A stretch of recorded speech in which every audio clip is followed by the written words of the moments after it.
6 নম্বর মোশাররফ ভাই বলেছে।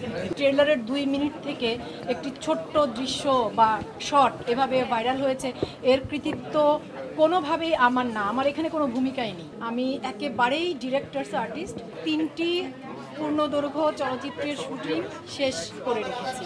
অসময়ে আমার জন্য আসলে একটু চ্যালেঞ্জিং চরিত্র ছিল। সামনে ঈদে হইচইতে মুক্তি পেতে যাচ্ছে অমিতাভ রেজা চৌধুরীর বোহেমিয়ান ঘোড়া। খুবই সম্প্রতি সেটার ট্রেলার রিলিজ হয়েছে এবং আমরা পুরো টিম ভীষণ ভালো প্রতিক্রিয়া পেয়েছি বা সামাজিক যোগাযোগ মাধ্যমে বা দর্শকদের কাছ থেকে। বোহেমিয়ান ঘোড়ায় ভীষণ প্রধান চরিত্রে আছেন মোশাররফ করিম, তার সাথে আরও অনেক অভিনয় শিল্পীরা আছেন 8জন নারী অভিনয় শিল্পী।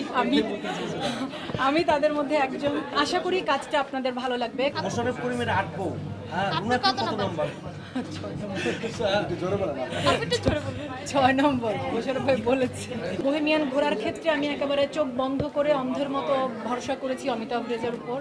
আর আমি এখানে ব্লেসড বলবো যে এত অসাধারণ একজন সহশিল্পী পেয়েছি মোশাররফ করিম, তার কথা আপনারা সবাই জানেন, নতুন করে বলার কিছু নাই। সিনেমাটোগ্রাফার ছিলেন খসরু ভাই, পুরো টিম এবং চিত্রনাট্য। ট্রেলারের 2 মিনিট থেকে একটি ছোট্ট দৃশ্য বা শট এভাবে ভাইরাল হয়েছে, এর কৃতিত্ব কোনোভাবেই আমার না। আমার এখানে কোনো ভূমিকাই নেই। এখানে ভূমিকা পরিচালকের এবং ভূমিকা চিত্রনাট্যকারের, যারা স্ক্রিপ্ট করেছে ওদের।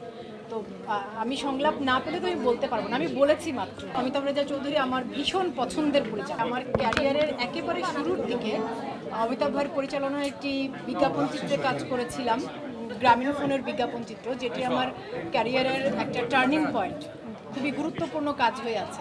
গল্প নির্বাচন করার প্রক্রিয়াটা খুব সহজ।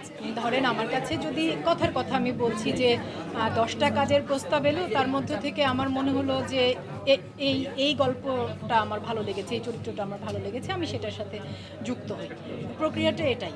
আর এই যে আপনি যেটা বললেন যে ধারাবাহিকতা, সেই কাজের ধারাবাহিকতা, যেমন আমি যদি ওটিটির কথাই বলি, আমার হইচইতে মুক্তিপ্রাপ্ত প্রথম ওয়েব ফিল্ম ছিল আশফাক নিপুণের কষ্টনীর।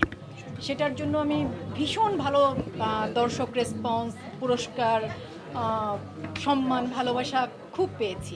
এই ঈদে জামা জুতো অ্যাকসেসরিজের ডিসকাউন্ট।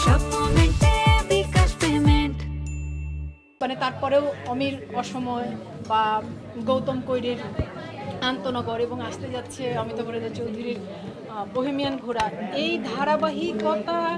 আমি তো গল্পের চরিত্রটুকু বাছাই করি, কিন্তু মূল নির্ভরতাটা থাকে আমার পরিচালক এবং টিমের উপর। আমি একেবারেই ডিরেক্টরস আর্টিস্ট। তো কাজের মান এবং কাজ ভালো হবার পেছনে কারণ হচ্ছে ওটা যে আমি হয়তো ভালো ডিরেক্টর নির্বাচন করি। আমি আসলে যখন যে পরিচালকের সাথে কাজ করি, যে পরিচালকের নির্দেশনায় কাজ করি, আমি চেষ্টা করি আমার পরিচালক চরিত্রটিকে কিভাবে দেখতে চাইছি। 3টি পূর্ণদৈর্ঘ্য চলচ্চিত্রের শুটিং শেষ করে রেখেছি।